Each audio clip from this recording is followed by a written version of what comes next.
अस्सलाम वालेकुम नाज़रीन, फास्ट न्यूज़ सां गॾु मां आहियां साजिद गोराई।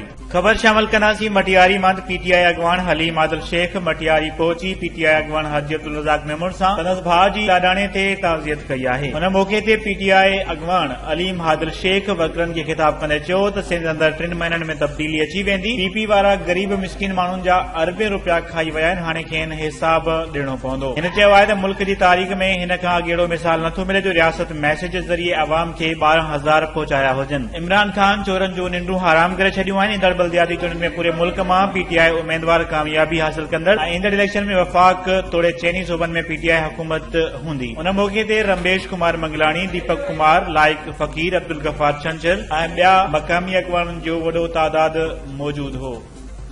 ऐं ख़बर शामिल कंदासीं। आदलपुर मां पोरियत ॻोठ जुमो अरबाणी जो रवासी शाहनवाज़ अरबाणी सचल प्रेस क्लब आदलपुर पहुची एहतजाज कंदे ॿुधायो आहे त मुंहिंजी ज़मीन ते ज़बरदस्ती बासर माण्हुनि दीन मोहम्मद रमज़ान अरबाणी हथियारनि जे ज़ोर ते कब्ज़ो करे छॾियो आहे ऐं मूंखे कूड़नि केसनि में फासाइण ऐं मौत मार धमकियूं ॾियनि पिया। तमामु जेको आहे त हिरास कयो अथनि, मूंखे तंग कयो अथनि, मूंखे धमकियूं ॾिनियूं अथनि। उन खां पोइ मुंहिंजे भाउ खे बि धमकियूं ॾींदा रहिया, उनखे तमामु तंग कंदा रहिया। भाउ मूंखे चवंदो रहियो त मूंखे सां तमामु नाजाइज़ियूं थी। मूं तोखे ॿुधाइणु चाहियां थो, सुभाणे खां पोइ मूंखे तूं मयार न ॾींजांइ। उहो उनखे तंग कंदे उन भाउ मुंहिंजे माना जान जमान हो, उन पंहिंजी ख़ुदकशी कई, जंहिंमें उहे घर मौजूदु वेठा हुआ। उन्हनि मुंहिंजे भाउ खे असुलु न खयो, कलाकु पूरो उनखे उते तड़पियो पियो आहे।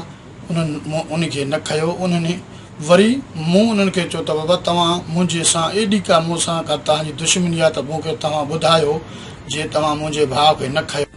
एनआईजी सिंध डीआईजी सखर एसएसपी घोटीअ खां अपील कई त बासर ख़िलाफ़ कानूनी कार्रवाई करे मुंहिंजी ज़मीन ते थियल कब्ज़ो ख़तमु कराए मूंखे तहफ़ुज़ फराहम कयो वञे। वधीक ख़बरुनि ऐं न्यूज़ अपडेट्स लाइ ॾिसंदा रहो फास्ट न्यूज़।